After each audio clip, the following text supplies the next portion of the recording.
We'll begin with roll call. Commissioner Fuentes. Present. Commissioner Matt. Present. The chair is present.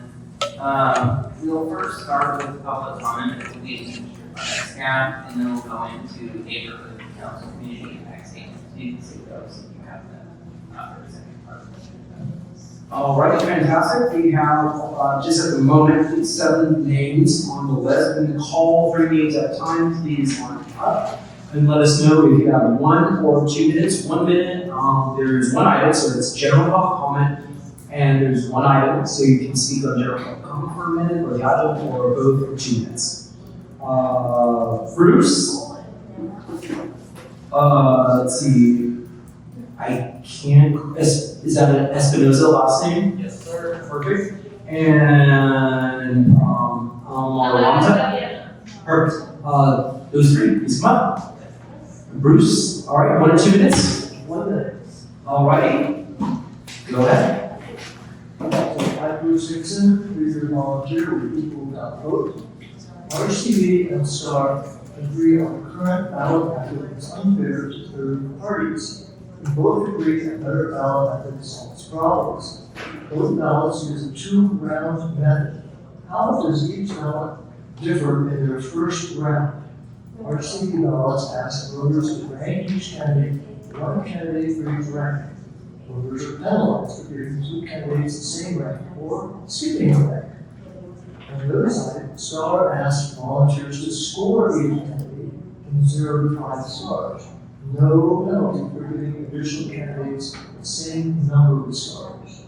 According to our cited paper, ranking does allow voters to express how much they prefer their favorite over their second and third choices. Like again, scoring does. And so it's a cited paper. Thank you, time. Before we go to our second commenter, we have transition services in the back. If you don't mind introducing yourself.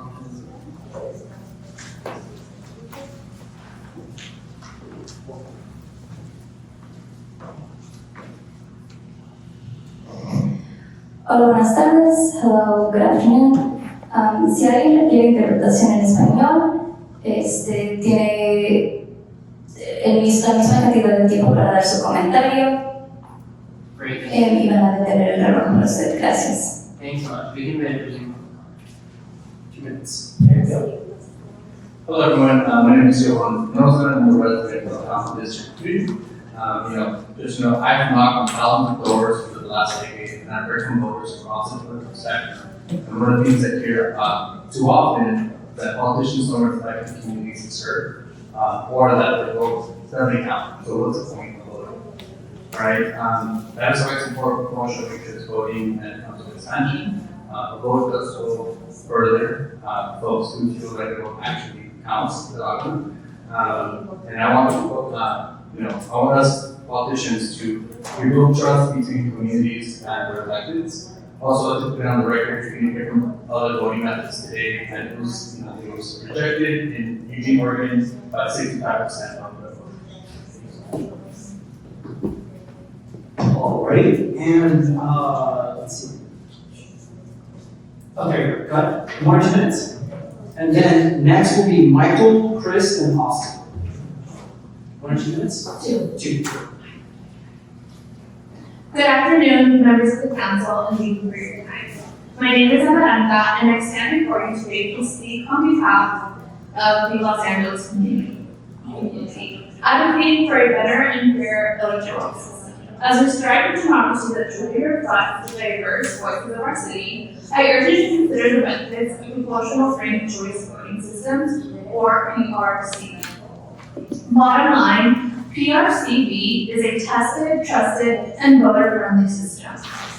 And a fair, more representative elections, PRCV is a clear choice for Los Angeles. I urge the staff to take the necessary steps to move forward with PRCV for the betterment of our democracy. Thank you. Thank you, Chris. 1 or 2 minutes. Thanks.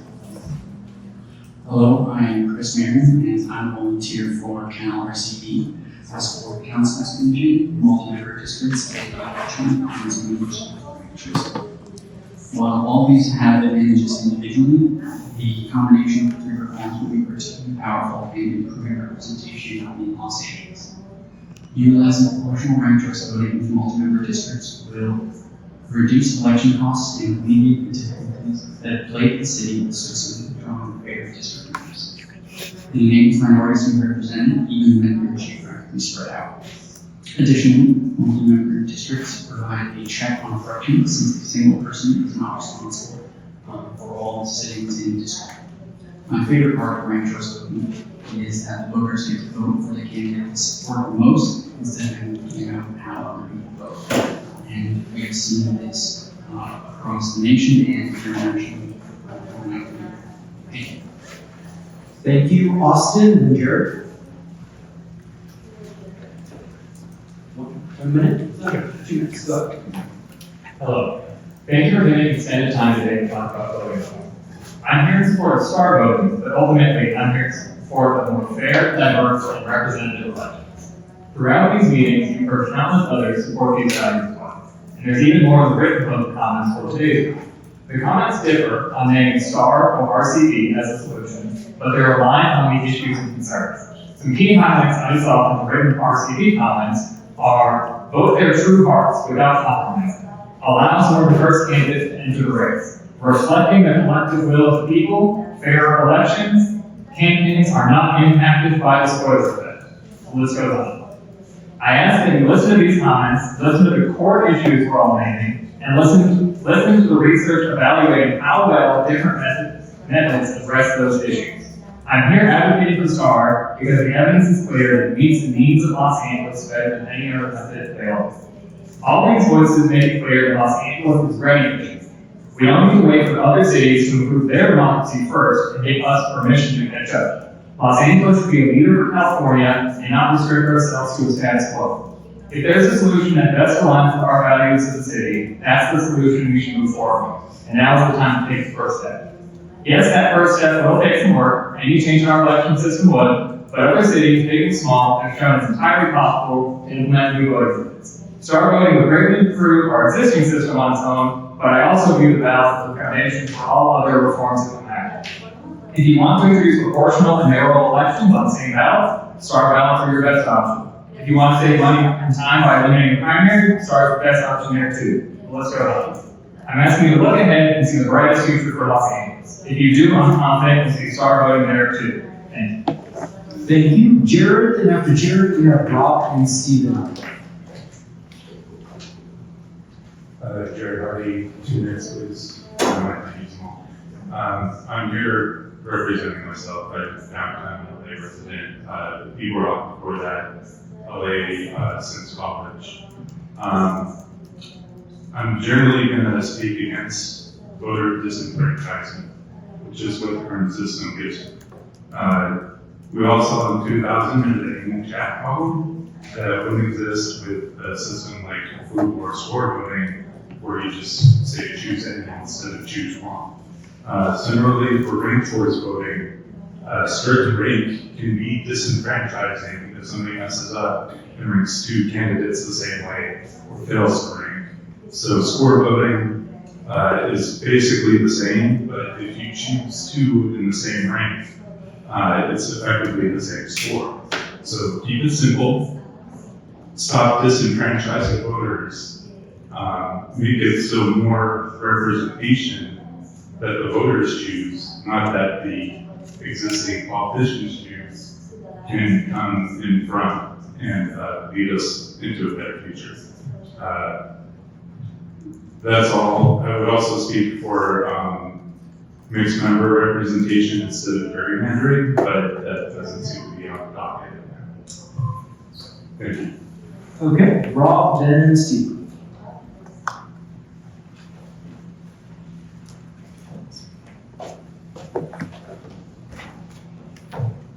Hi, Rob Vaughn. I'd like to speak for 2 minutes, and I'll just start by saying my personal preference is for regular voting, and for a few reasons, but I think one big thing just for this building is a lot of times when we go around the horseshoe and talk to a council office or a council member and say, we want to do this new great thing, What do they want to know? Who else does it? They want to know who else does it. And that can be such an amazing gateway to get things moving forward. And I think we do need to be looking at things from the perspective that we're dealing with an institution that is going to have skepticism and knows we are the second biggest city in this country, not a place to experiment. We also have some other topics presumably on this agenda, like ballot access, expanding the right to vote, whether that be allowing young folks to vote, citizens. But we don't have a staff report. And I spoke at the last meeting about my concerns that we're talking about things without having staff reports, providing us research, a way to go through these deliberations. Mr. Trivedi, we've been around this building. We've seen the staff from different commissions, the CLA, come forward and help the council wade through things. We need that here. And if we don't get it, we're going to find ourselves a month or two from now with the wheels spinning off and people inside and outside of this building saying, stop. We need to pump the brakes and punt. What this building loves doing, punting. That is why you're here, and they want to punt again. So I ask you, please, make sure that this staff, this commission gets its stuff together. We had a conversation about expanding remote public comment, bringing that here. I hope that better be something that's on the agenda. And 2 minutes, thank you. Stephen?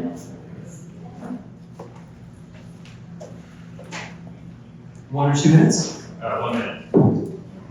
Hello, my name is Stephen Seeger, and I'm a longtime resident of City Council District Number 10. I support council expansion and proportional ranked choice voting.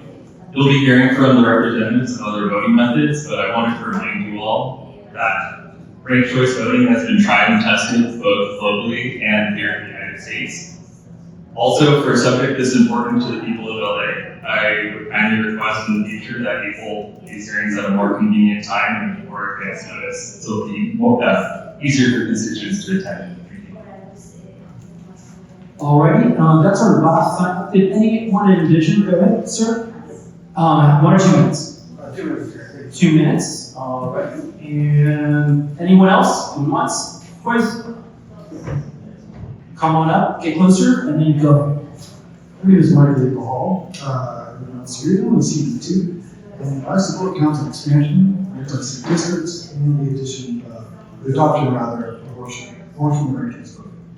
So you're going to hear about a number of alternative voting systems, and I'm glad that you're open to hearing about all of them. But I would like to encourage you to focus on the systems that improve the work and are straightforward to implement. Ranked choice voting is that system.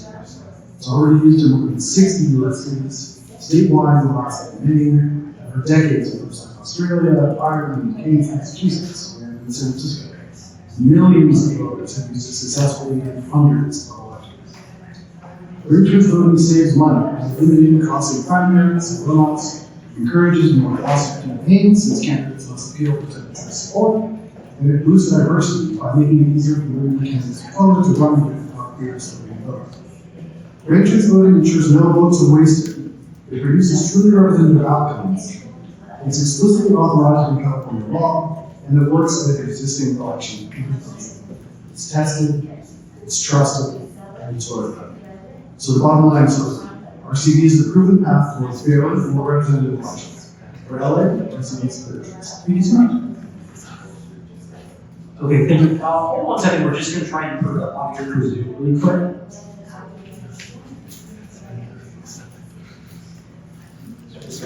I'm just going to mix up this and see if this would be better.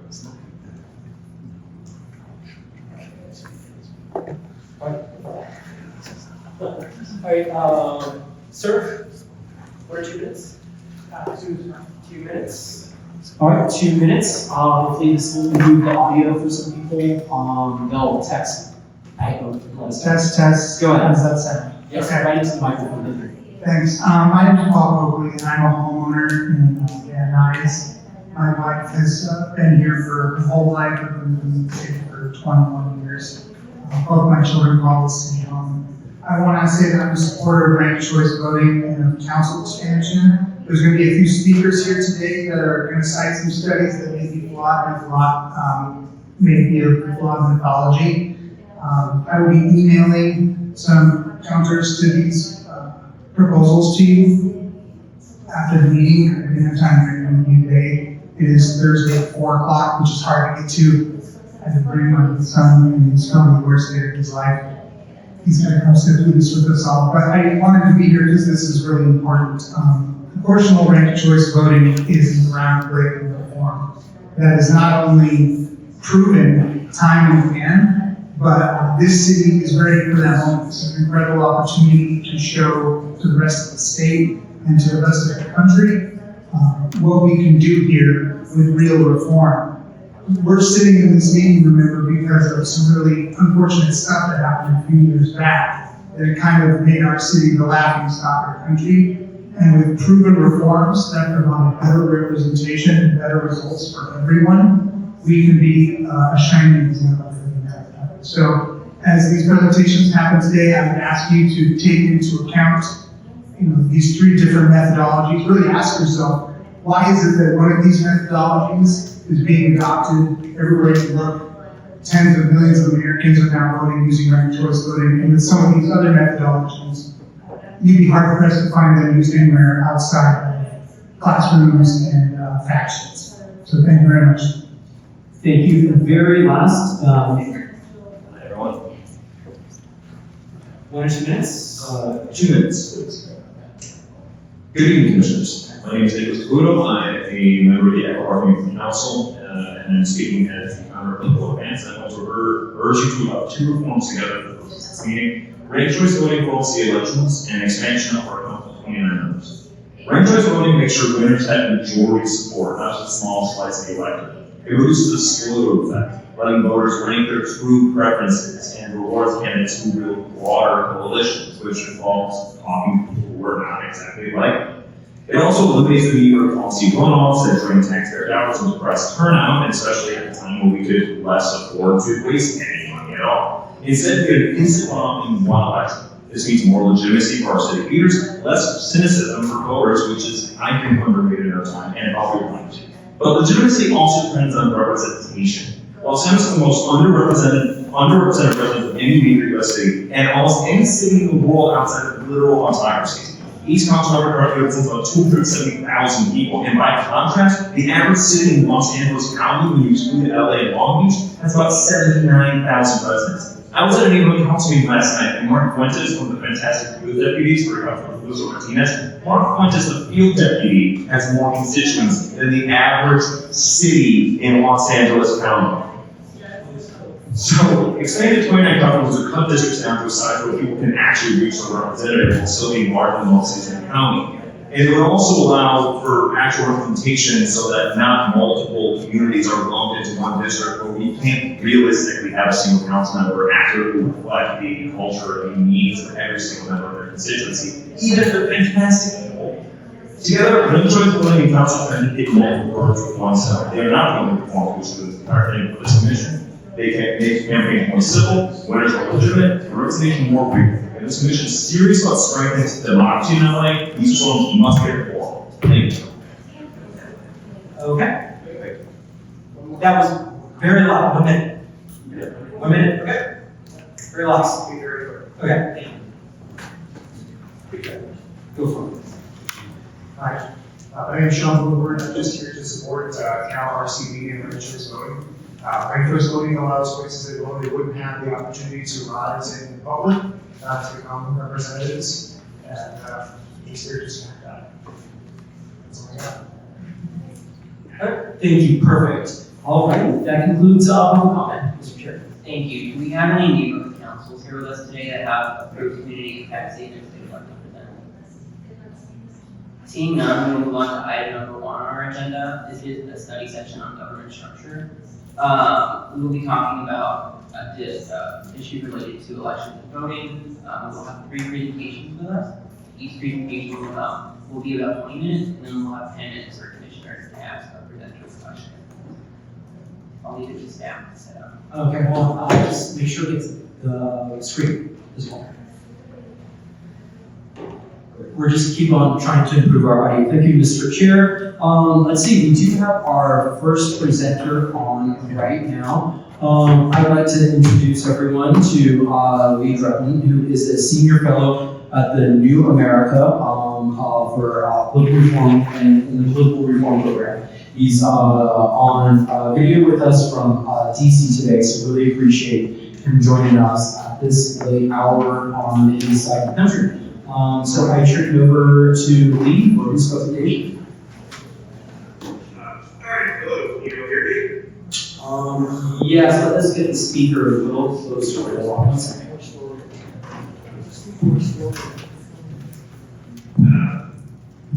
Okay, how's this? Is that better?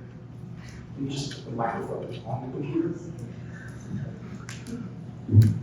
Alright, I'll keep talking. You tell me where the sound is good. Yeah, just keep talking. Alright, I'm just talking. I'm excited to be talking to you all. Hello, Los Angeles, greeting from Washington, D.C. It's a real delight and honor to have this opportunity. Should I just present now? Perfect, yeah, I think we're good to go. Okay, great. All right. So I am a senior fellow, as mentioned, of the political reform program at Washington and New America. I've studied electoral systems quite extensively over the last many years. And, so I'll just offer a few thoughts and impressions. Lay out some potential options. So, I've already been listening a little bit here, and I think a number of people have already made the point that the council could stand to be a little bit bigger. Just for comparison, New York City has 51 council members, Chicago has 50 council members. It's both more than 30 times the size. So as many people have suggested, I think to make the city council more representative, expanding the council size is indeed a good idea. The other problem I think that you might want to think about is just the use of single winner districts, which create zero-sum fights, completely diverse districts, who gets to represent that district. And generally, support proportional representation. I'll go over some options around proportional representation, but I do think that single winner elections really do create unnecessarily divisive politics. The other problem is what I'm going to call fake nonpartisanship, with apologies, but there's this idea of nonpartisanship, but we all know what party people are for the most part. And political parties are incredibly important as institutions because they help to signal to voters who these candidates are and what they stand for.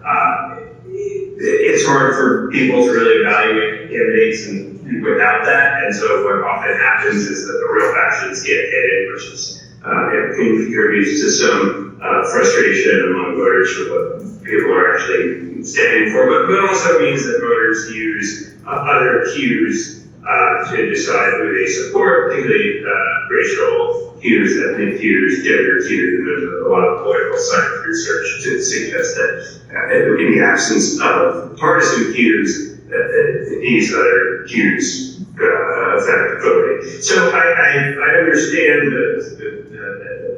pointed out to me since I submitted this little one-pager that the California state constitution may require city elections to be technically nonpartisan, but I do think that maybe there are ways to at least make factions more visible on the ballot as more information for voters. So one option, and I think this may be the option that ultimately makes the most sense for the city of Los Angeles is proportional representation with ranked choice voting.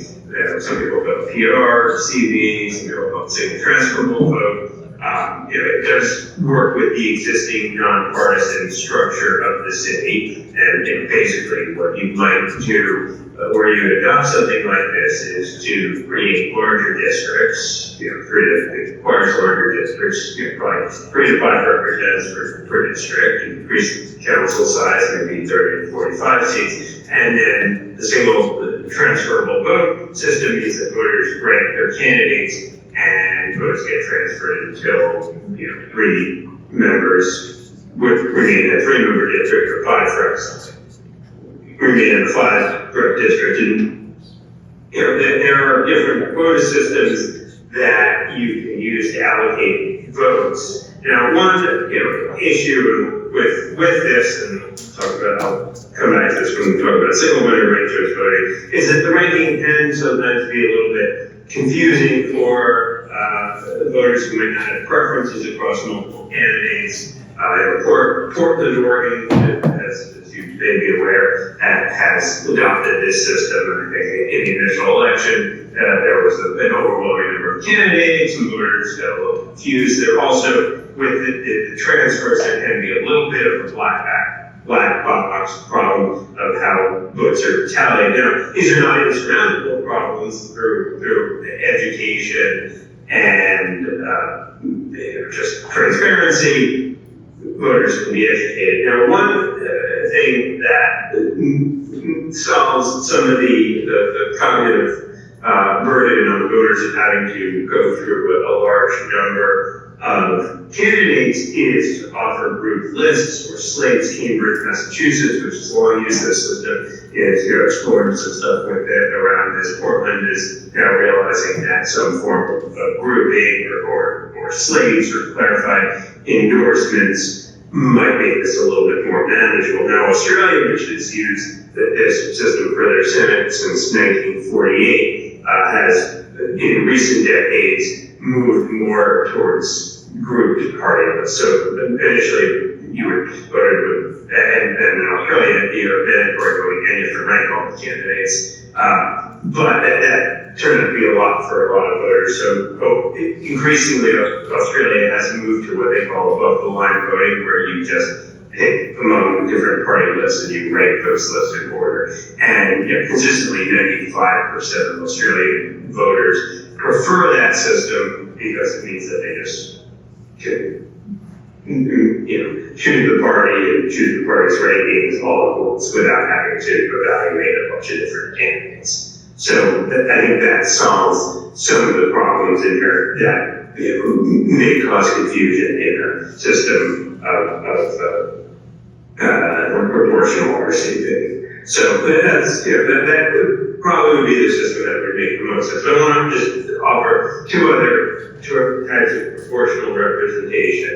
One is a mixed system, which we have districted and maintain the existing districts and then add citywide proportional council members. So this is a mixed system is used in a lot of countries.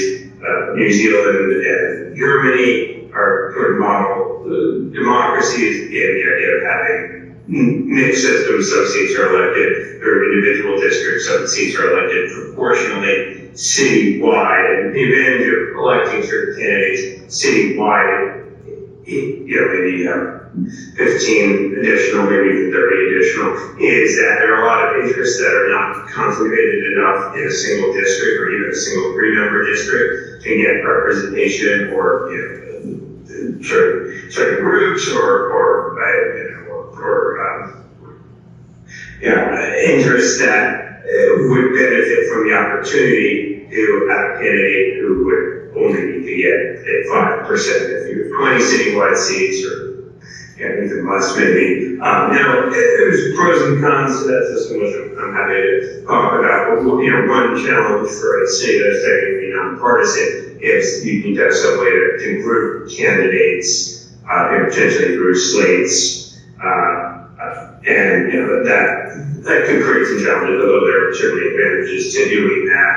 The third form of proportional representation is the most widely used form of proportional representation around the world. It's called open list proportional representation. And that is a system whereby parties put forward lists of candidates in larger multi-member districts, and voters select one candidate from that list, and then all party candidates get their votes tallied up, and then seats get allocated by party. Again, because Los Angeles is a nonpartisan city, and it may be difficult to have parties. That may be a more difficult option. On the other hand, there may be ways to organize slates and work within this system. The advantage of that is of a system like this is that it's less cognitive demanding on voters who don't have to worry about ranking a lot of candidates. Again, there's a way to do PRSTV that makes it easier for voters who don't want to have to research a dozen candidates by grouping lists.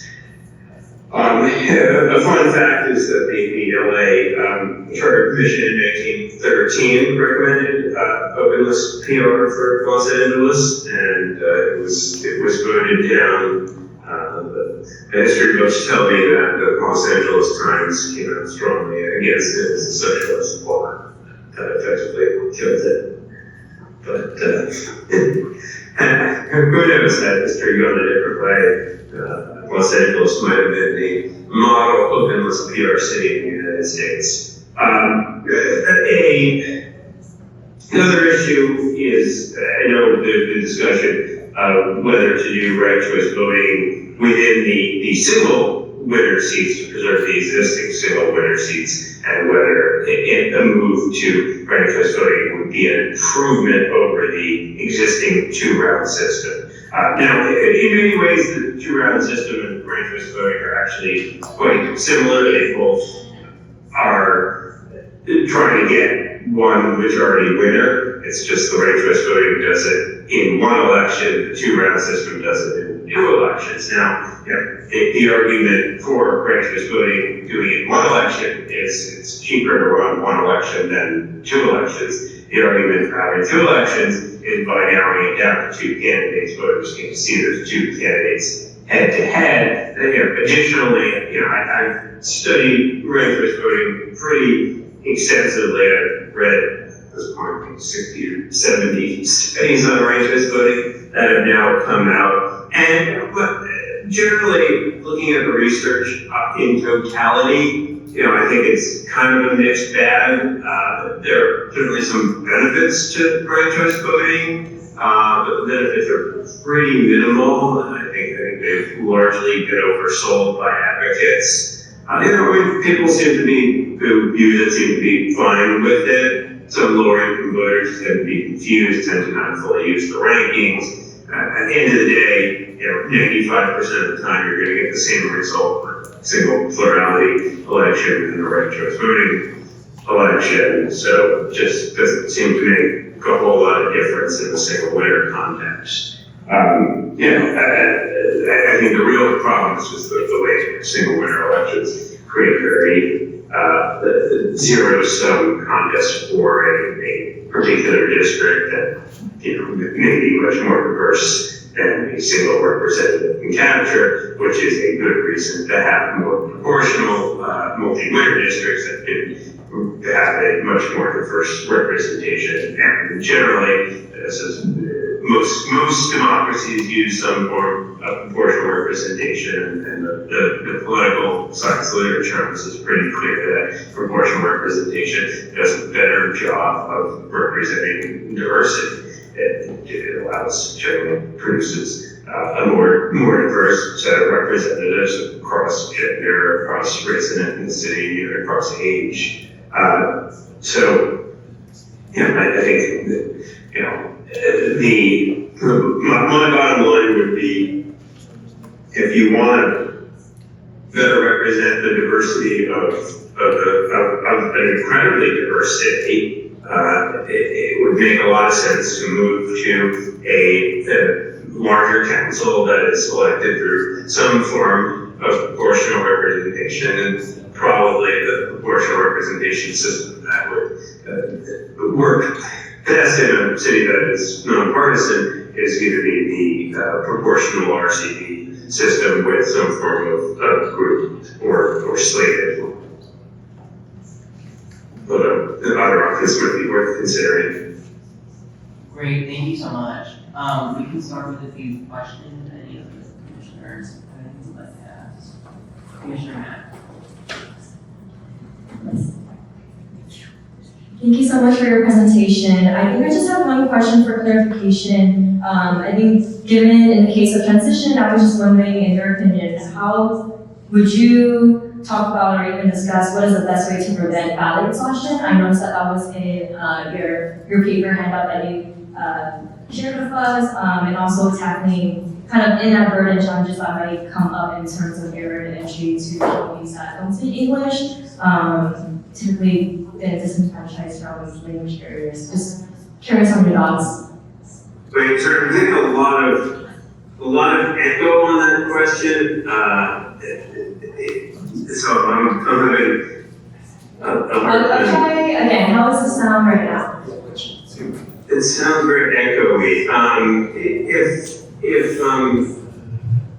If somebody, We're gonna try and adjust. Hold on.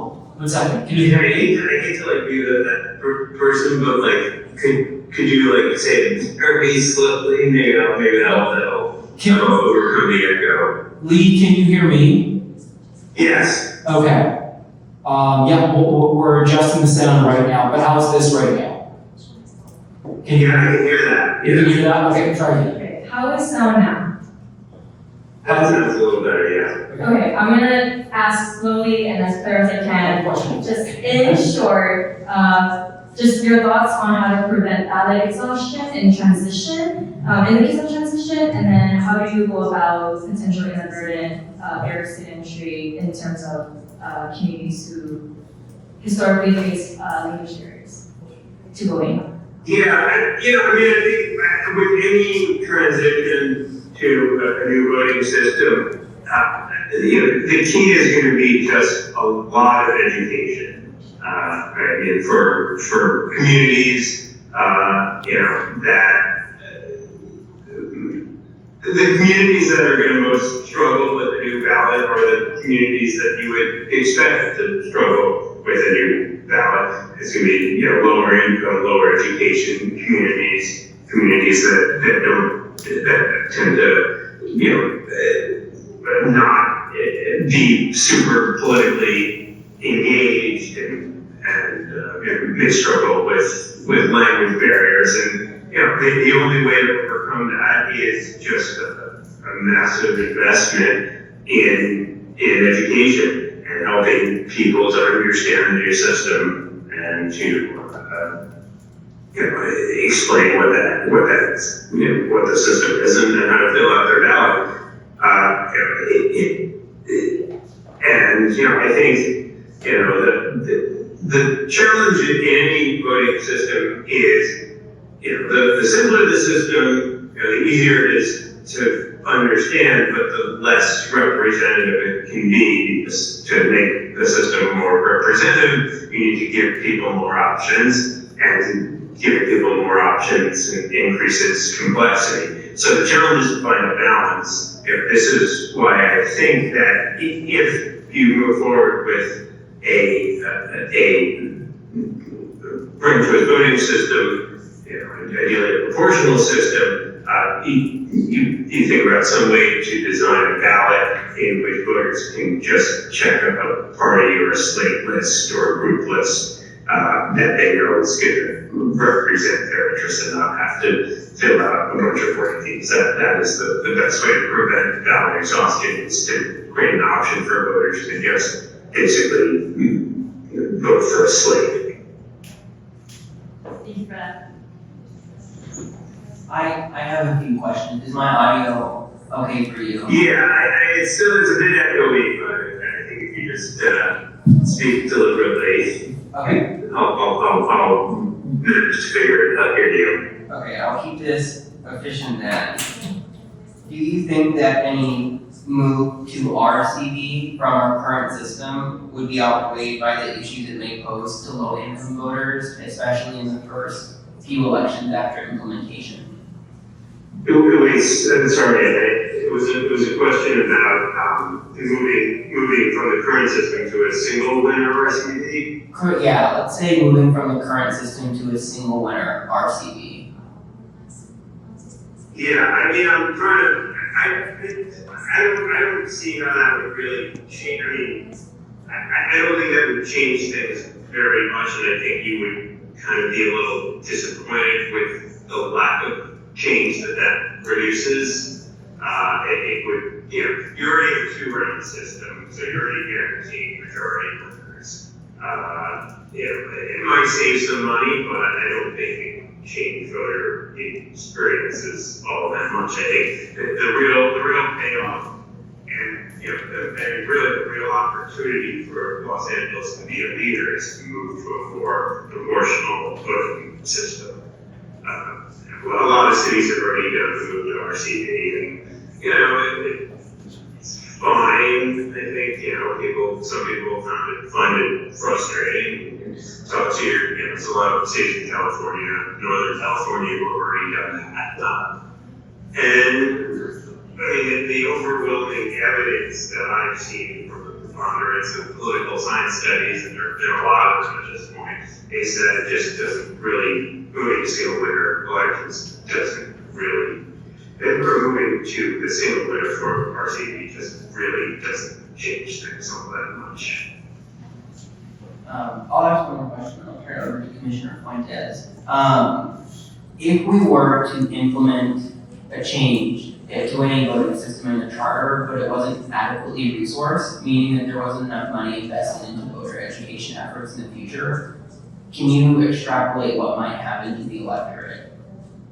I mean, I think you'd have a lot of confused voters if you didn't allocate enough education for it, and they might backfire because people may not understand what the change is. I mean, anytime you're going to change, it is important to make sure that you have enough funds to do voter education. Now, it's possible that groups, nonprofit groups that want the city to succeed would offer resources to help with voter education, and there are certainly organizations that provide that support and those services. But I think you want to make sure that you have education resources anytime there's a change in voting systems. Great, thank you. And I'll turn it over to Commissioner Fuentes. Okay, let me know if you can hear me. Yeah, I can hear you. Okay. Your mic seems better. Okay.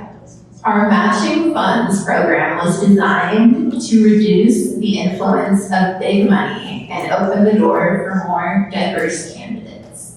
In your view, would structural reforms like ranked choice or proportional voting magnify those benefits, or do we need to add additional safeguards to ensure equity? So matching funds are definitely good. You know, the New York City experience with matching funds, because generally the evidence there is that it has improved the diversity of candidates running for office, because a major barrier, of course, as I'm sure you're aware, running for office is the ability to raise money. I think particularly when combined with the proportional form of ranked choice voting, I think it would have a positive additive effect that by combining proportional representation, which is proven to increase the diversity of candidates running and winning, and matching funds, which is also proven to increase the diversity of candidates running and winning, you have a very powerful combination there. Just moving to single winner RCV, I don't think would change much at all. The real power is moving into the more proportional system in terms of transforming representation. Thank you. Any other commissioners with questions? Okay, I have a final question. It's related to campaign contribution limits, so feel free not to answer if you aren't familiar with this, but Los Angeles has very low campaign contribution limits, and that means that candidates are spending a lot of time fundraising because they have to have more money from a lot of people.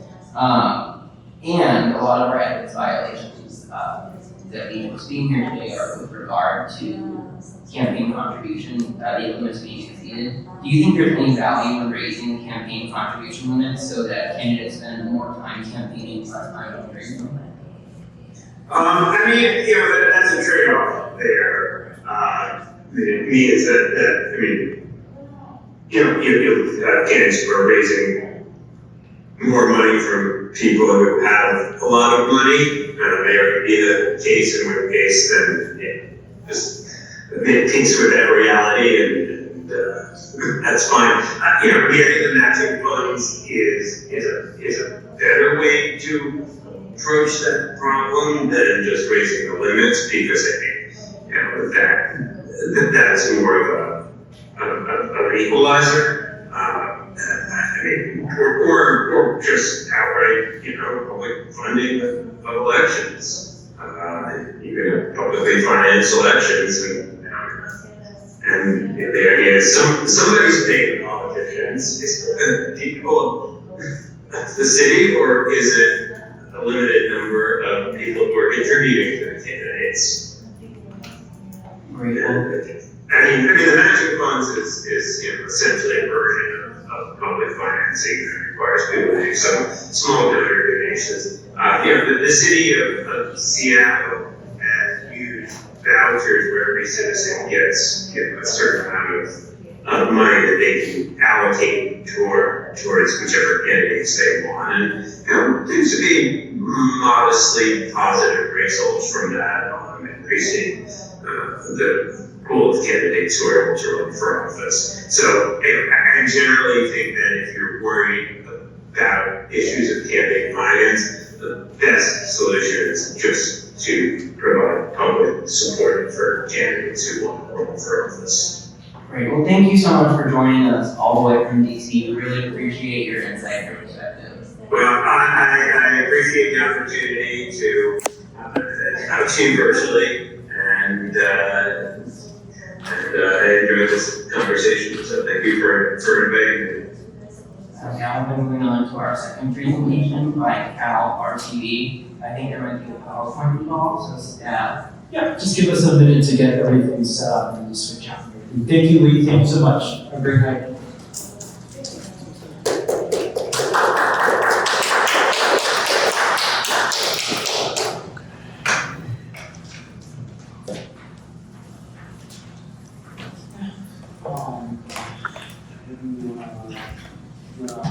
Adjust the laptop.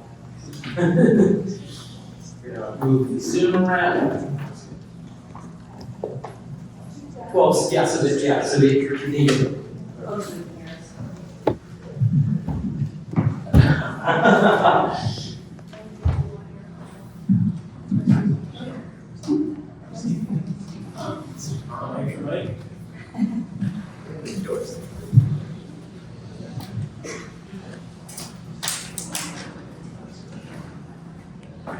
Okay.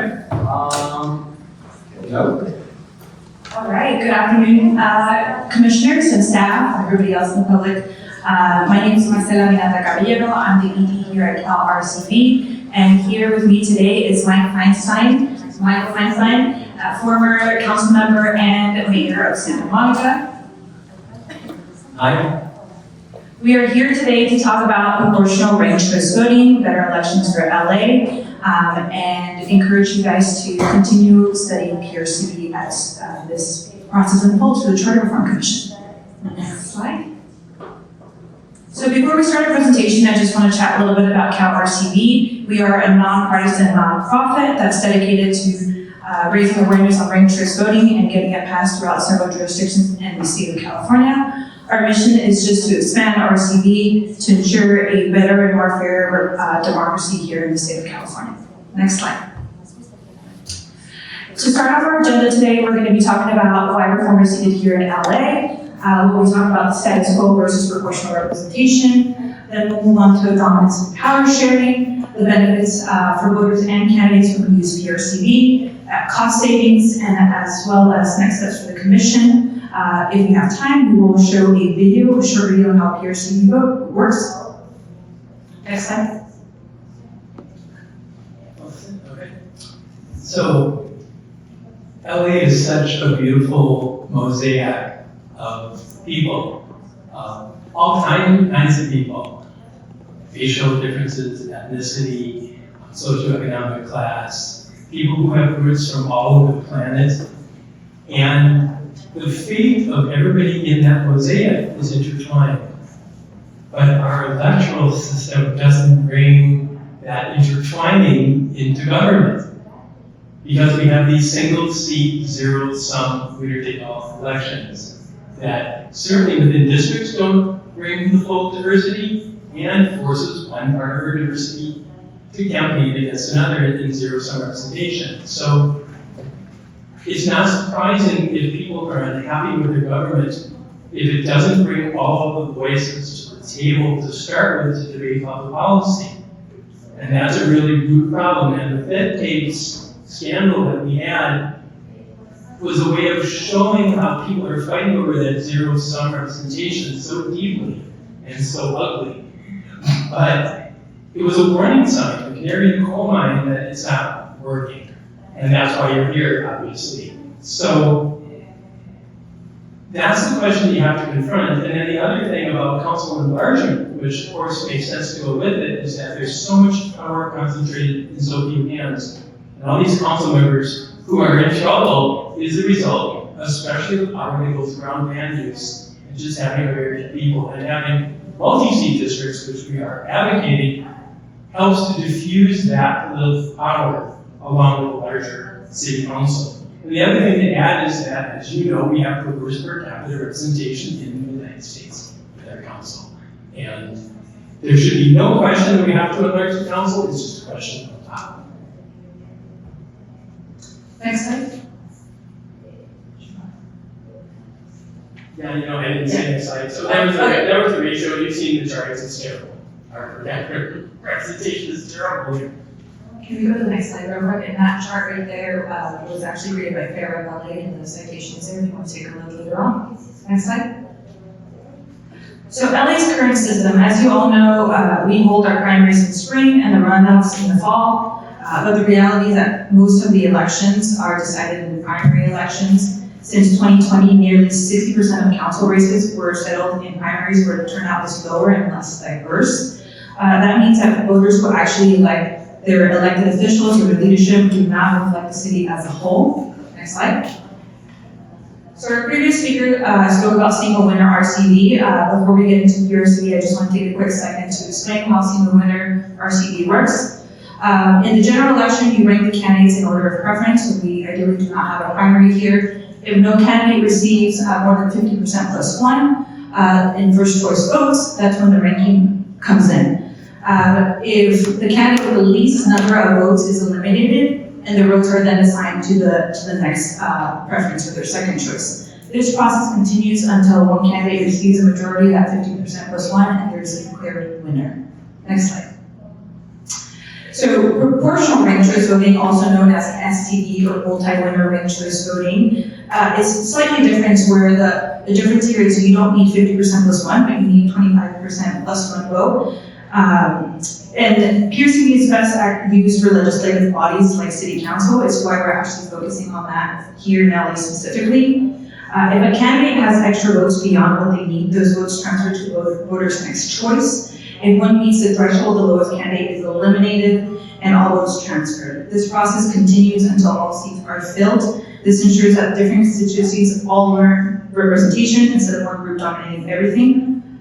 And if we can, we want to show a quick video. Can we do the second video, ladies, please? I think it's the other one. Yes. Hi there. Welcome back to my channel. Today, we are talking about Portland's new voting method, single transferable vote, also known as. So stick with me, stick with us. And we'll show you how single transferable vote works.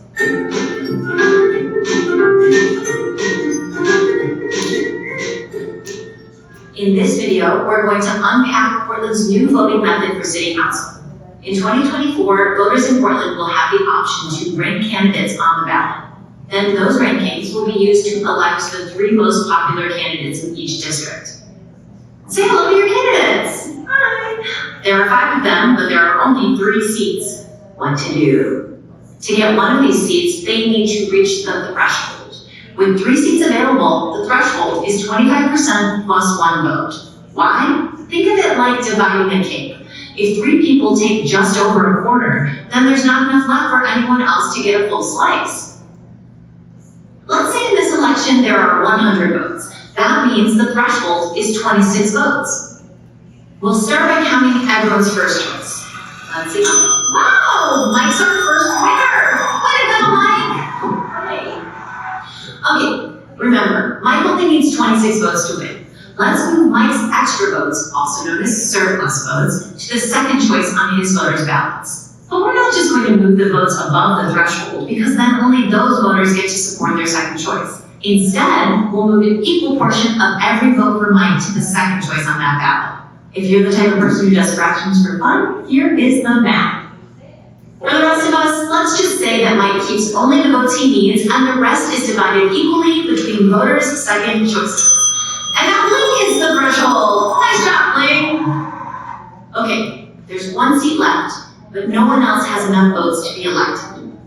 We have to eliminate the candidate with the fewest first choice votes. Sorry guys, you have the fewest votes, so you're out. All votes for Gus now move to his voters' second choices. This time we can move the whole vote because no part of it can count for Gus anymore. And that means Bard wins a seat. Hey Bard. And that concludes our election. Congrats, councilors! Okay, let's recap.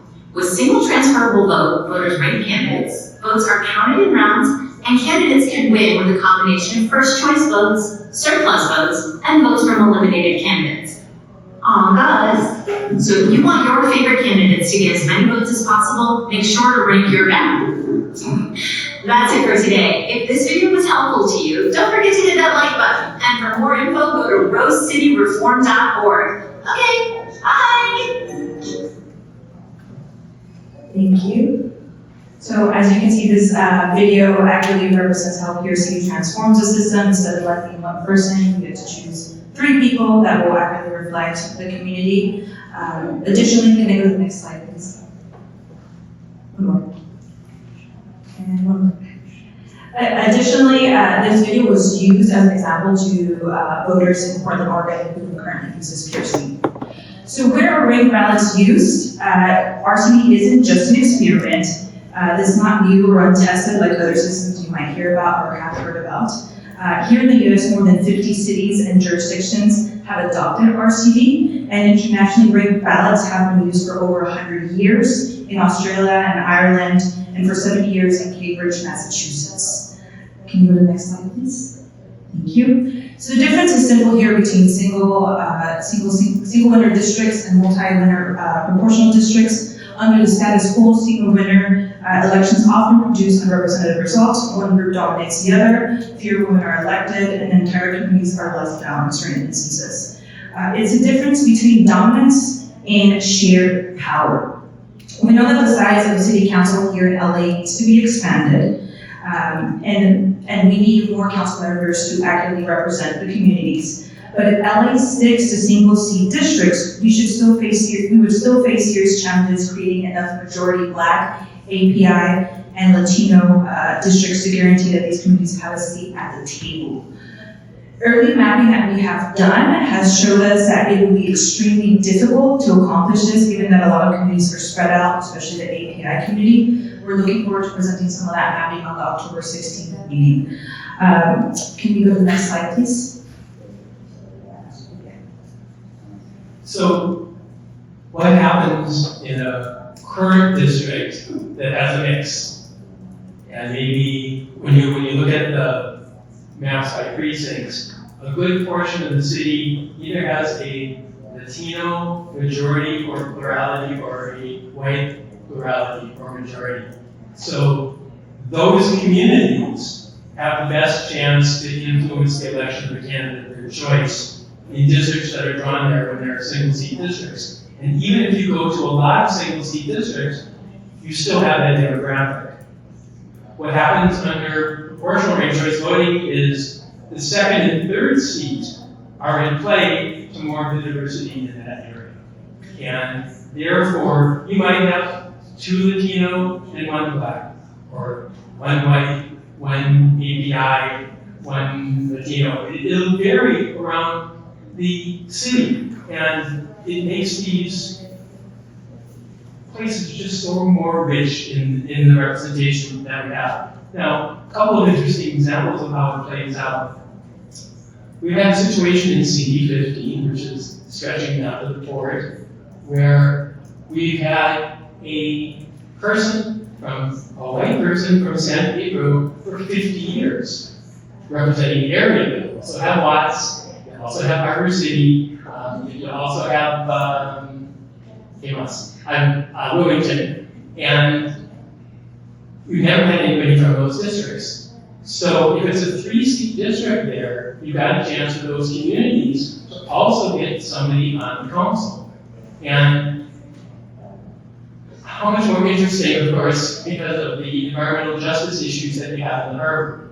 Koreatown has been continually divided last time into 4 different districts in order to provide representation for other groups in a PRCV district with a lower threshold with the 25%. So say you have a larger district, Koreatown is there and should be able to win a seat on its own compared to what we have today.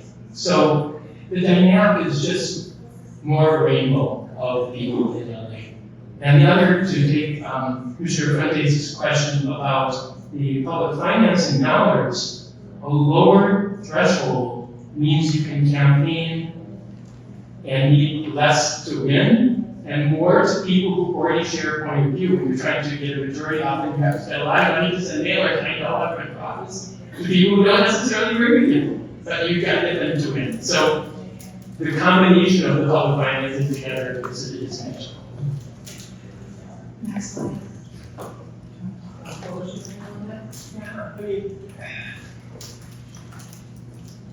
You're going to have the dynamic now, and again, I get this from having run for office. Right now, you want to clear the lane politically to get other people out of the race in a single seat district who might have a shared view with you, because your only chance of winning when you're election is to be that person.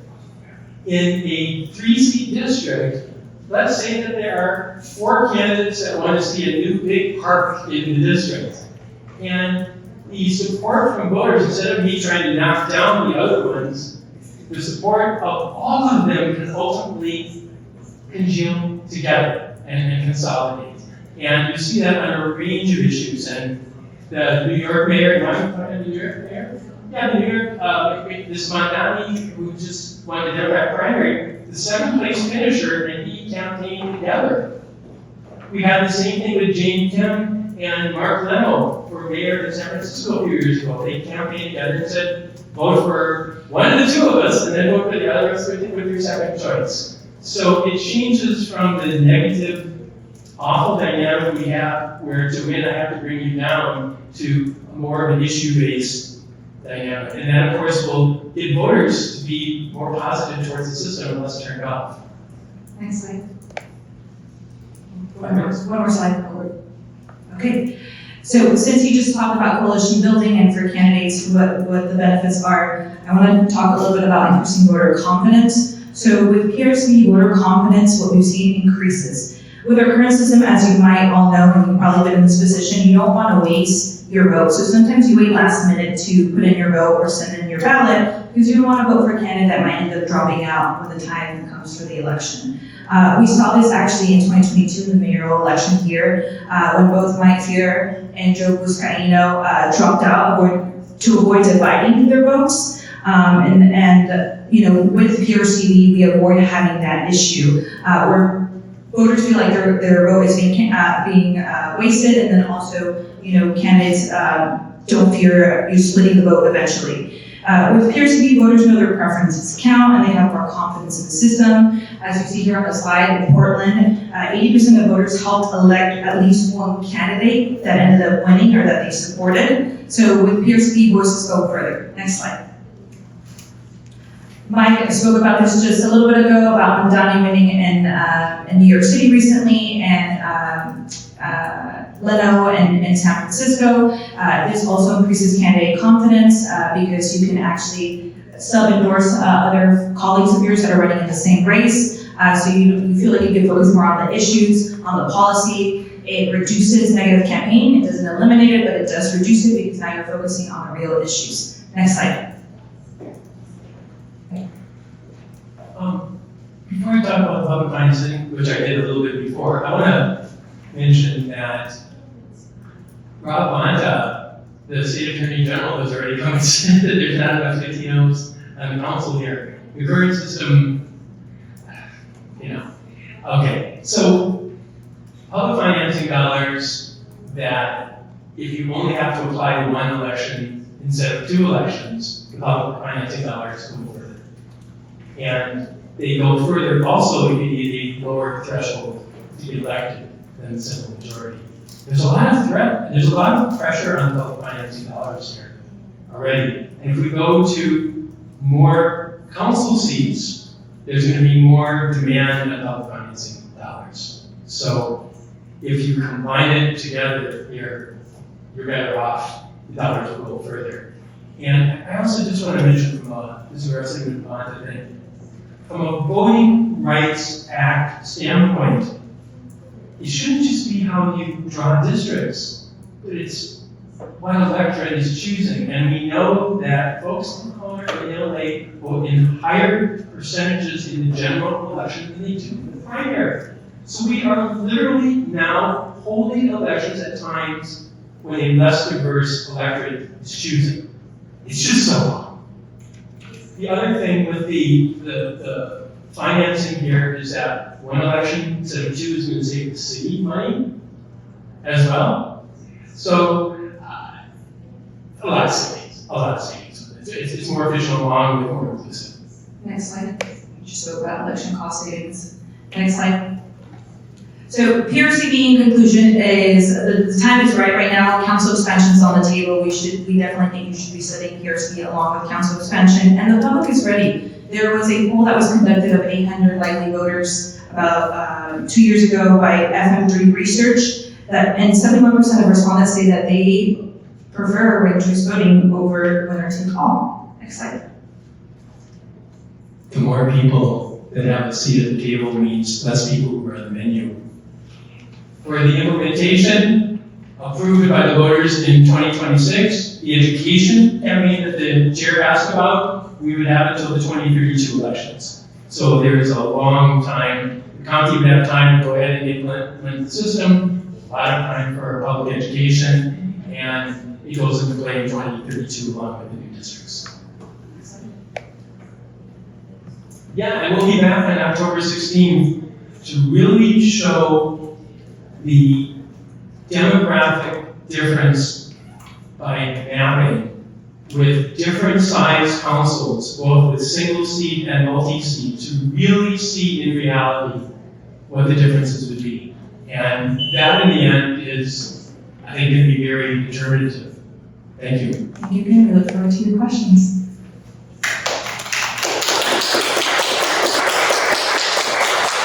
Commissioners want to join the queue?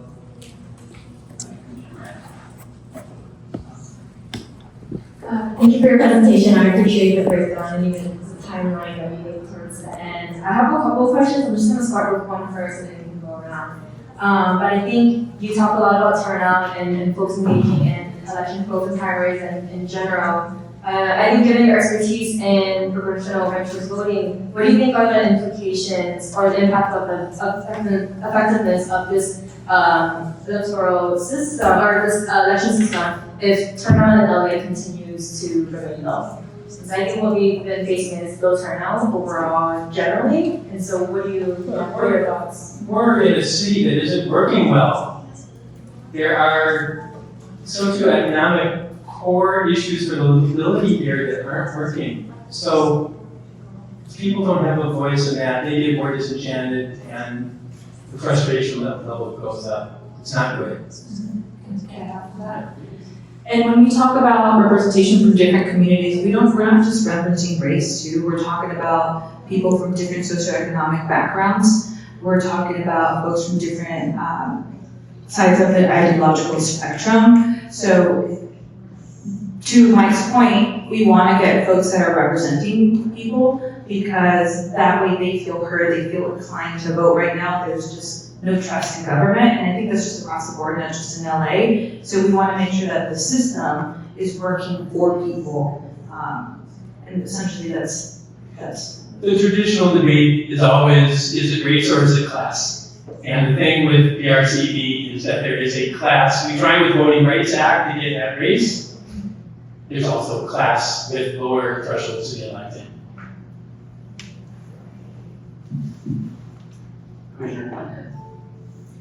So back to your proposed timeline. So if something were to go wrong, whether that's technical upgrades, legal challenges, or voter education not keeping pace, do you all envision alternative timeline versions or phased rollouts that the commission should be aware of? And maybe that's like a preview to the next presentation when y'all come back. Sure. Well, I mean, the nice thing here is that we're talking about being clear by 2030 so the Independent Redistricting Commission would know that it's going to be 3-seat districts.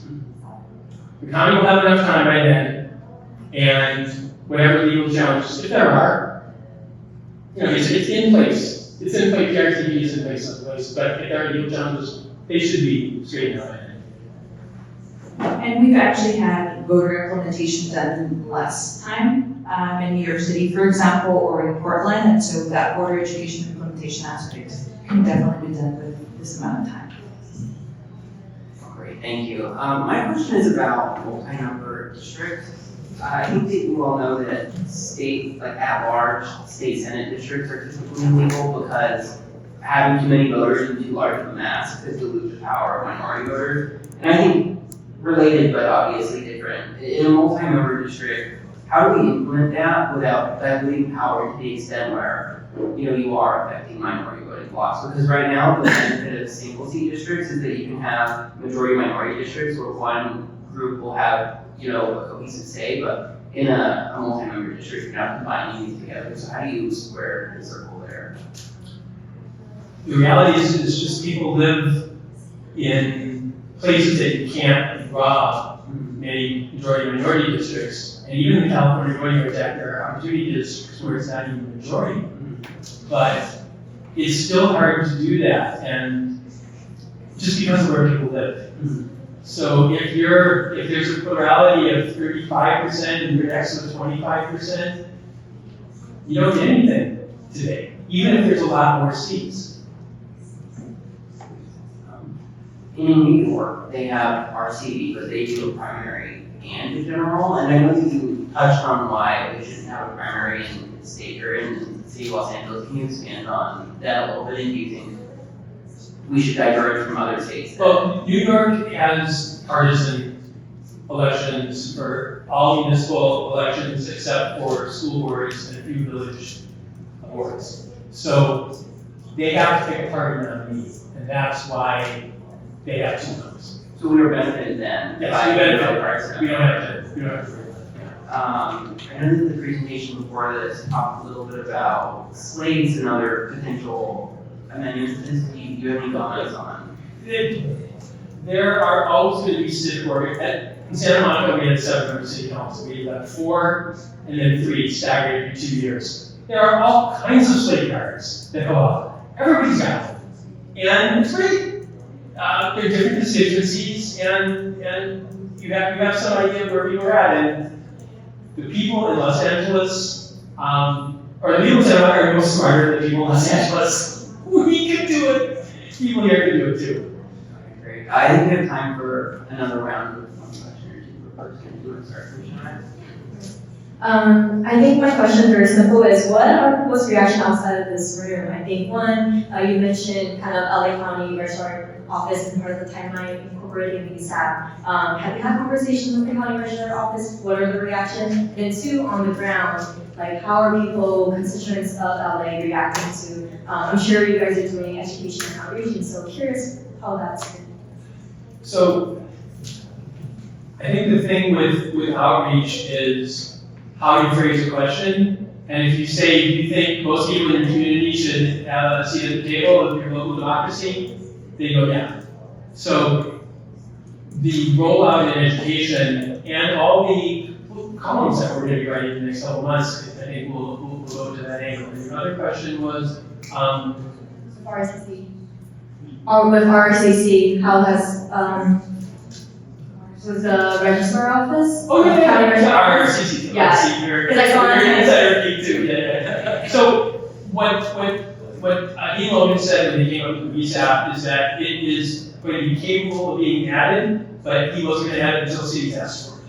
So if LA asked for it, you're 40% of their business, you're a big customer, and it would also be in their interest for other cities then that want to have the capability of doing it themselves. Clarification, who's it that?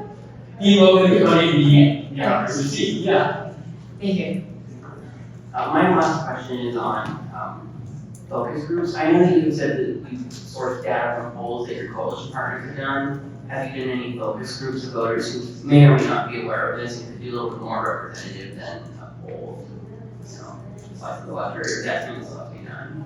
We have not done focus groups yet, but if that's something that, if we do end up studying this further on this commission, we'd be open to doing something like that. I mean, if you guys get through October 16th and you feel at that point it's worth it, yeah, you'll have it. Okay, then we'll see. We'll see your final question. Okay, then we thank you so much for your time. Can I show just one more slide, and if you keep going, right after the thank you? One more, right there. I have this at the end if you guys want to take a look later on.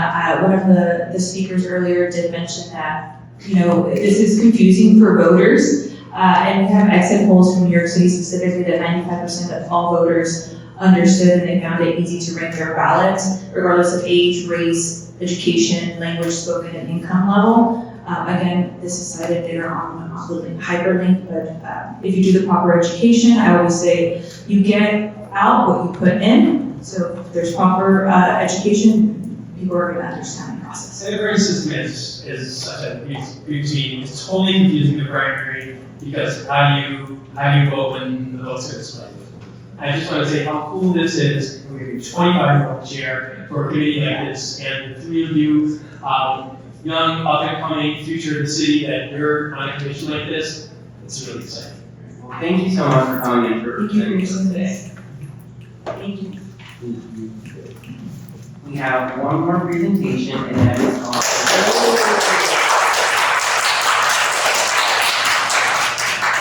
We have one more presentation, and that is on star voting. Feel free to head on over to the chairs. I think we've got their slides up and running. We have 20 minutes.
Okay. Hi, I'm Dr. Sam Davidson, and I'm a volunteer with the Equal Vote Coalition, a national, nonpartisan nonprofit working on voting reform and focused on fighting for true equality in the vote itself. The idea is that your vote should be just as powerful as mine, no matter who you are, where you live, or how many candidates are on your side. We should be able to vote our conscience without worrying about wasting our vote, and the candidate who best represents the people should actually win. In our current system, anytime there are more than two candidates in the race, vote splitting can leave majority coalitions divided and conquered, allowing a candidate opposed by the majority to win. To avoid a worst-case scenario, voters strategically vote for the candidate on their side who they think is the most electable. But voting for a candidate who we think can win and not who we actually want to win leads to many problems. Vote splitting leads to the spoiler effect, where a candidate who is opposed by the majority can actually win. Voters who aren't strategic risk wasting their votes. Factions must gatekeep prospective candidates to prevent vote splitting on their side, but this magnifies barriers to entry for new candidates. Vote splitting can happen in any election with more than 2 candidates, and when it does, it hurts the consensus-supported candidates in the middle. So by design, it drives a wedge and increases polarization. Over time, it creates 2-party domination. All of this magnifies the influence of money in politics. Candidates who don't have name recognition, who aren't incumbents, or who have less in their war chest are seen as less electable, and this has a huge effect, entrenching disparities in representation. Eliminating vote splitting is the most efficient way to mitigate all of these problems at once. Vote splitting was first identified as a major issue in the 1780s. Since then, to eliminate vote splitting, political thinkers have come up with alternate voting systems which rely on 3 main types of ballots. On the yes or no ballot, voters fill in as many bubbles as they want to indicate which candidates have their approval. On the scoring ballot, voters give each candidate a score, expressing their absolute feelings about the quality of each politician. On the ranking ballot, voters must express their relative preferences about each candidate. One voting system that uses the ranked ballot is called ranked choice voting, or RCV, while one voting system that uses the score ballot is called star voting. These are non-proportional methods which elect a single winner or multiple winners with the strongest support. But both ranked choice and star have proportional variance.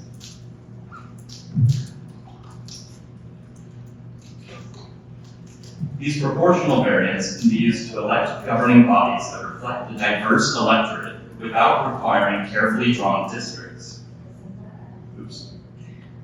They are well suited for multi-winner elections like the city council, but can't be used for single winner elections like the mayor.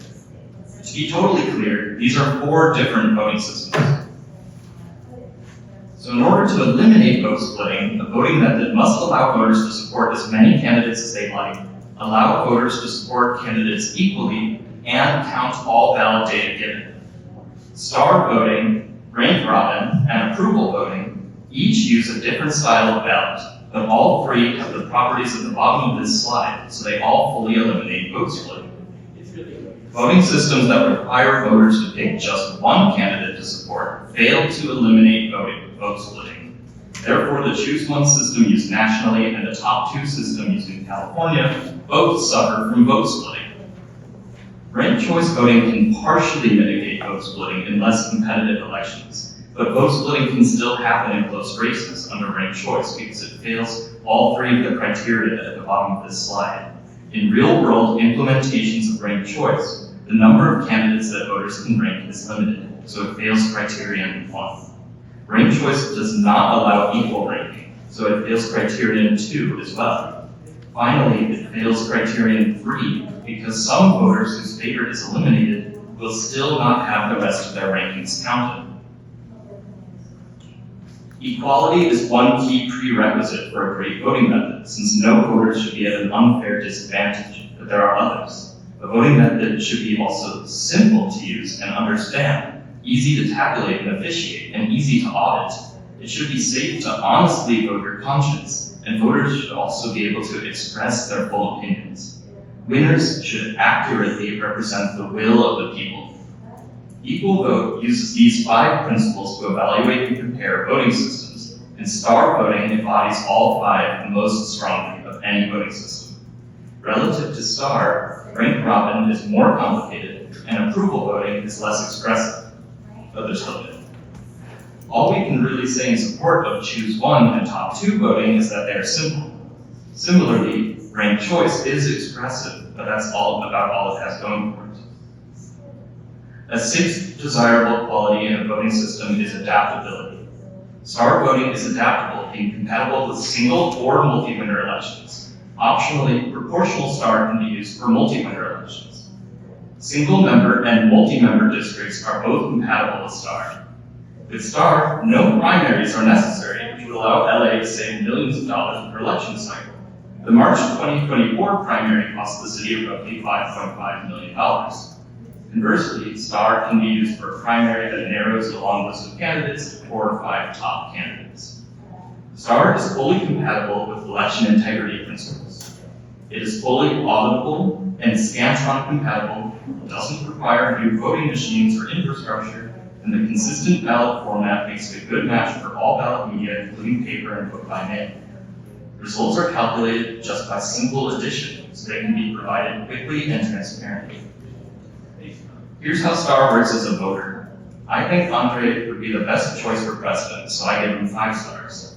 I think Blake would do a terrible job, so I give her 0 stars. Harmon and David are both equally good options, so I'll give them each 4 stars.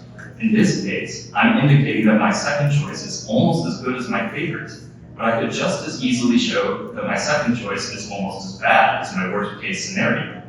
In this case, that's how I feel about Erin, my third choice, so I'll give her 1 star. Information like this, where voters can show how much they support each candidate, rather than just their relative rank, is needed in close competitive elections. With STAR voting, you vote once and your ballot is counted twice. The 2 candidates with the most stars are finalists, advancing to an automatic runoff. Voters do not need to return to the poll because your original ballot counts as 1 full vote for the finalist you prefer. If you gave both finalists the same score, then your ballot counts as equal support for both finalists.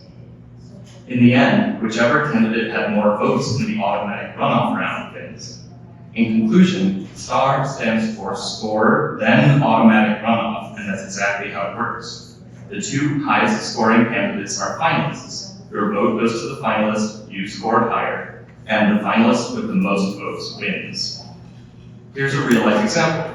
The Democratic Party of Oregon has used STAR voting for some internal elections, including to elect the chair of the platform committee. In this case, after the scoring round, Peter Norby and Spencer Trump had the most stars, so they advanced, while all other candidates were eliminated. Then Peter won the automatic runoff round by 5 votes. Here's a ranked choice ballot. The ranked choice algorithm can't handle equal rankings, so voters must give each candidate a different rank. This limitation is actually a major issue because some voters mark their ballots with equal ranks, misunderstanding the instructions. In ranked choice, equal ranking is the #1 reason for voided ballots. As a result, the RCV voided ballot rate is 10 times higher than the status quo. Not a this is this is peer review. Marginalized communities with lower income, people with less education, and BIPOC folks have the highest rates of ballots voided due to equal rankings with ranked choice voting. STAR voting prevents this problem completely by allowing voters to give candidates equal support. Allowing equal scores has many benefits. Beyond making voters less likely to void their ballots, it also allows voters to weigh in on as many candidates as they want without needing more bubbles on the ballot. And voters don't need to keep track of what rankings are used up and which ones they can still use. Elections are all about outcomes, and accuracy of voting methods can and should be studied and tested. Using statistical analysis, this study looked at tens of thousands of elections under a wide variety of scenarios and measured how often each voting method would pick the correct candidate. The Choose One national system comes soundly in last place. The Top 2 system used in California is notably better, but comes in second to last place. Next up is ranked choice voting with marginal gains over Top 2. Like the first presentation was saying, the improvements are not always that big. Approval comes next and gets pretty good outcomes, especially when combined with the Top 2 general election. And Rank Robin performs similarly. STAR voting tops the charts. These studies also demonstrate that STAR voting virtually eliminated the incentive to be strategic when voting, since outcomes are roughly identical no matter how people vote. Now we're going to switch presenters, so we've added this slide for a moment of levity. We really hope the city of STARS will become the first city to adopt STAR voting.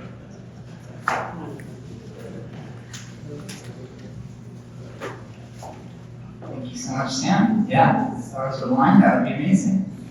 So, I'm armed with task line. I'm the chair of the LA chapter of the Equal Vote Coalition. And I would like to focus on the question of why upgrade STAR when RCV has so much adoption. I feel like that's kind of the elephant in the room and on the top of a lot of people's minds, so I wanted to address it. Both of these methods share a lot of benefits. They both have the expressive ballot, they both promote positive campaigning, and they both allow for eliminating the primary if you choose.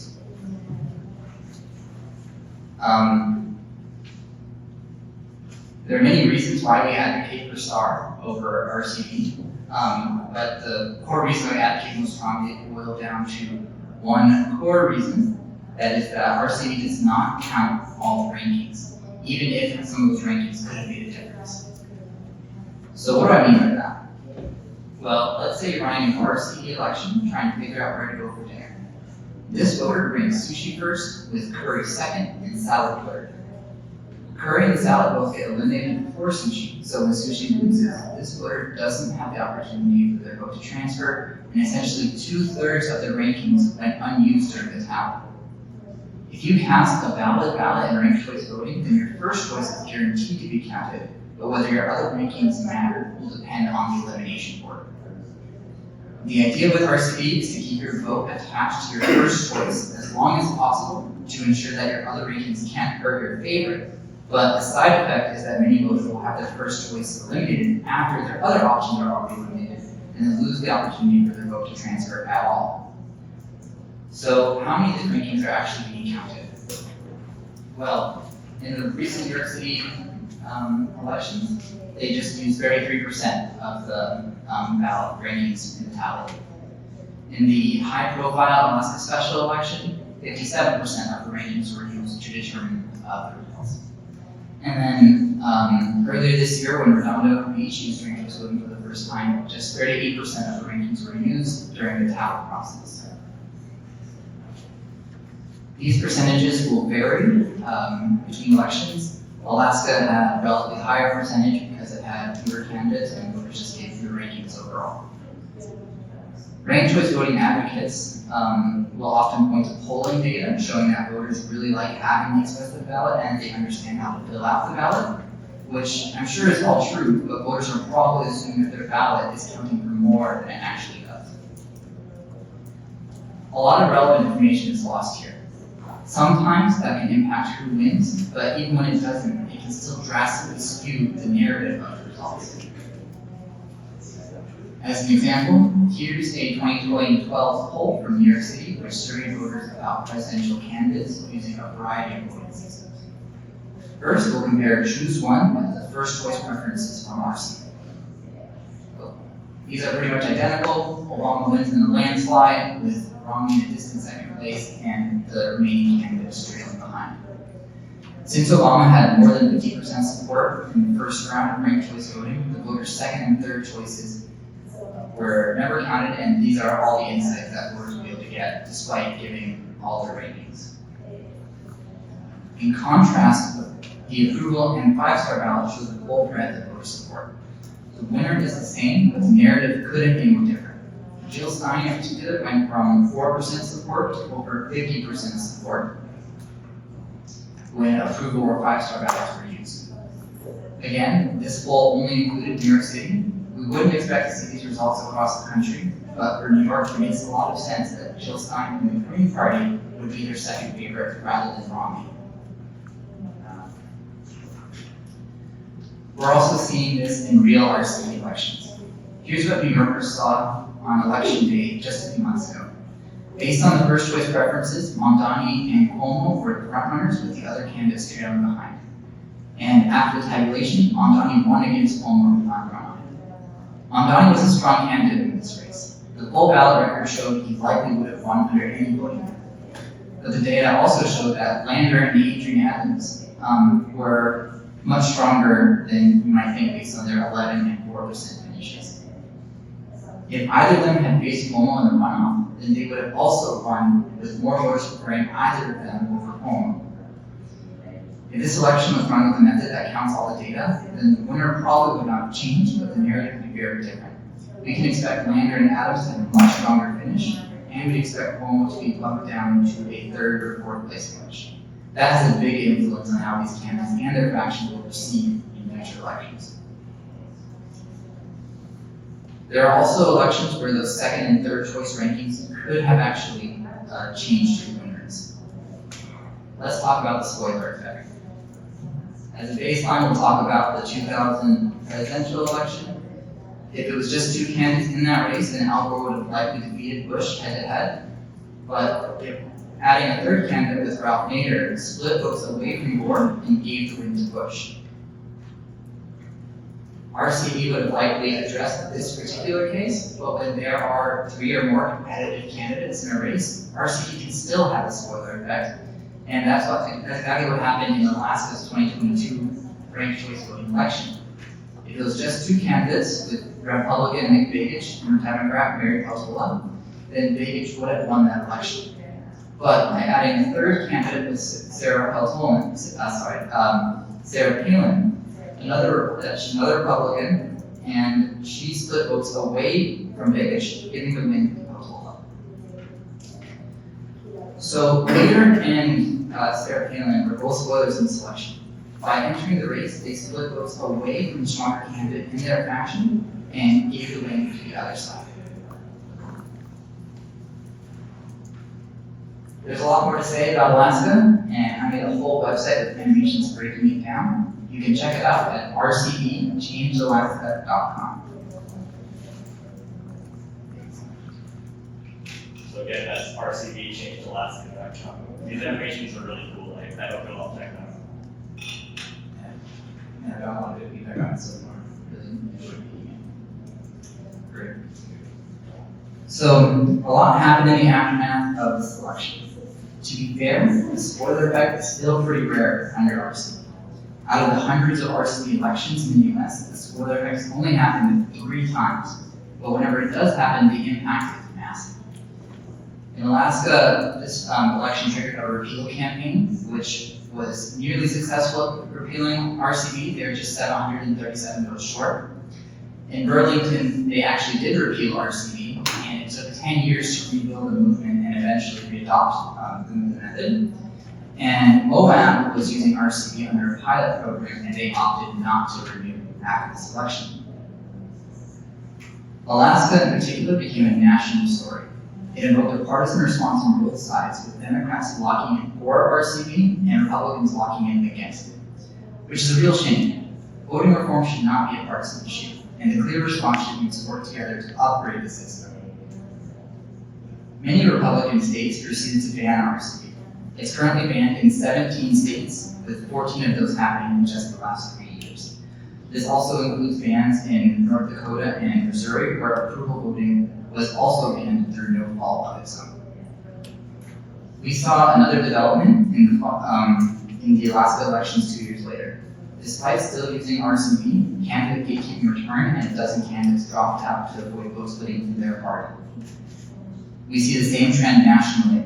This graph is from a study looking at trends across 43 ranked choice voting states. It found that the number of candidates running increased after RCV was adopted, but then fell back to pre-RCV levels after just a few election cycles. With all the work that goes into adopting a new voting method, it's kind of a bummer to see the trends revert to the problems of the previous system. The good news is you have another option with star voting. Star voting delivers on the vision of voter expression that the Great Movement has been fighting for. With star, you don't have to worry about vote splitting or spoiler candidates. The 5-star scale is already an intuitive interface that voters use every day, and implementation-wise, it's just scan count technology. Choosing star voting will level the playing field, so all voters have an equal voice regardless of political party and how many candidates are on their side. Los Angeles is a major opportunity to lead on this issue, and I hope you recommend to vote for star voting. Thank you, that's all for us. Happy to take your questions. Well, thank you so much for that presentation. I'm going to start off by asking a couple of questions. I've heard in public comment a few times, but can you clarify whether star voting has been tested in any municipal elections, or would this, if we were to adopt this, would Los Angeles be the first place in the country to break this out? If Los Angeles were to adopt it, it would be the first. Star voting is ready for that has already been used internally by political parties, and this scale ballot is already commonly used in research settings. In terms of whether a bigger city or a smaller city is the best place to adopt it first, bigger cities have a history of leading on these issues. When San Francisco adopted ranked choice voting had been used on and off throughout in the US before, but at that time ranked choice voting wasn't used elsewhere. And yeah, Sam, go ahead. I'd also like to point out that while STAR has not been used in the municipal election, it is just a modified version of SCORE ballot, and SCORE voting has been used. In fact, SCORE voting is used to elect the Secretary General of the UN, and it's also used to elect the lobby in Parliament. Thank you. I have one more question, and it has to do with something you had mentioned with regard to ranked choice voting. The concept that if someone misbubbles an RCV ballot, that it would get tossed out. My biggest fear with any system is that a low information voter or someone who's limited in proficiency might bubble two ballots accidentally.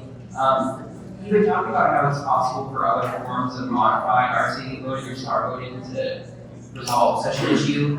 Can you talk about other forms of RCV that would resolve that issue, and then whether or not STAR voting would resolve that issue as well separately? Sure. So Sam showed a slide showing the different ranked ballots, and yeah, the big thing is that the STAR voting, you asked ranked choice voting first.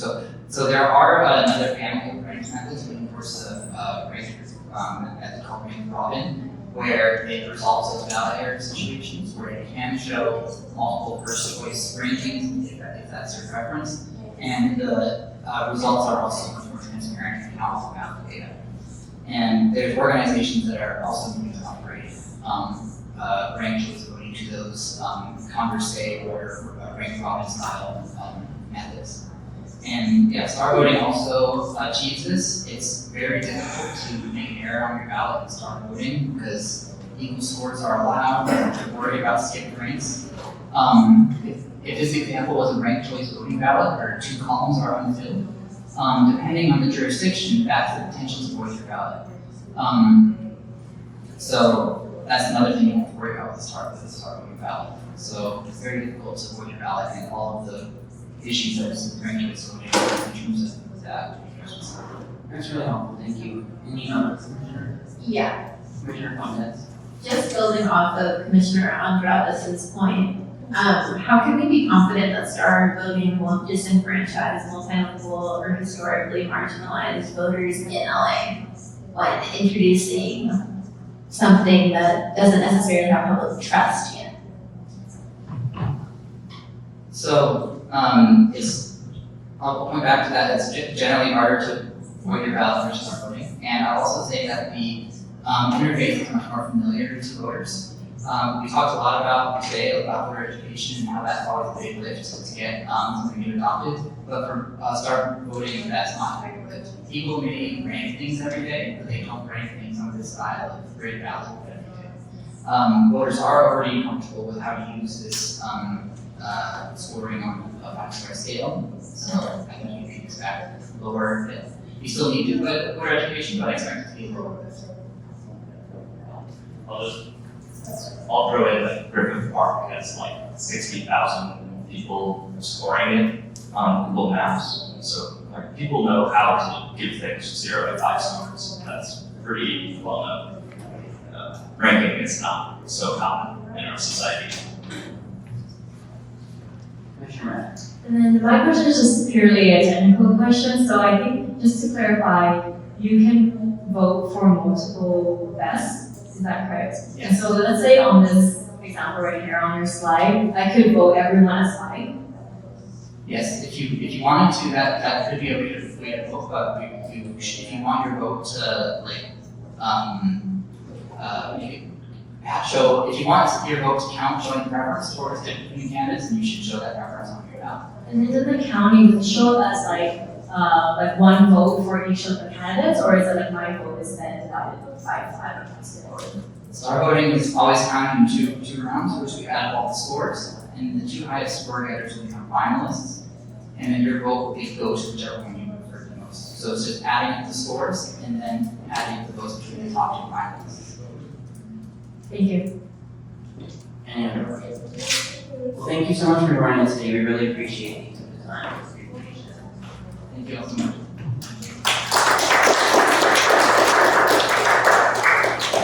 Do I have a motion to receive the file presentation? Second. These are received and filed. Before we adjourn, I just want to give everybody a quick overview of what's next to come for our committee. It's all on the website, but I just want to make sure everybody knows. Our next meeting will be on October 9th, and we'll be talking about CEO and CFO. Then on October 16th, we'll be talking about city council extension. On October 30th, we'll be talking about city attorney.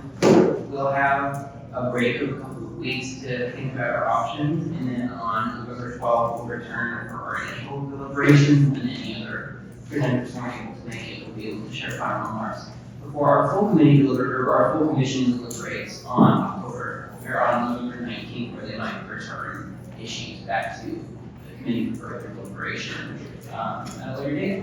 But I've heard the public as well, and I'm working with staff to explore whether or not it's possible to have additional calls for research where we would ask for white pages from nonprofit groups, academics, and the like. And then, yeah, that's all I have.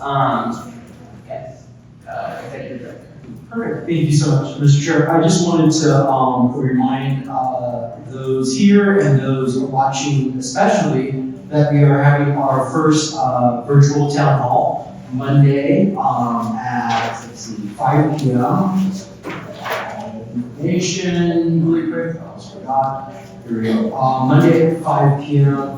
The information, I think it's, a lot of people got the link, but you can find it at tinyurl.com/LA Charter Town Hall. We'll make sure that that's, I think that's on our website, but we're going to double check that in a couple minutes to get it on. It's on our website to sign up for the virtual town hall at 5 p.m. It's going to be our first virtual town hall. We'll have a long presentation, and then we'll also have some breakout rooms for each of the 4 buckets, if you will, areas that the commission is focused on, and we'll have our committee members from each of the committees participating as well in that virtual town hall. So really looking forward to our first town hall on Monday at 5 p.m. Information on our website.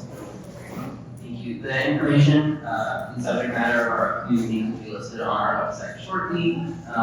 And just to note that if anything else was referred to this committee, the agenda or the scheduled calls are larger. And as always, I have a motion to adjourn there. Yes. I'll second it. Okay, no objection. Seeing no objection.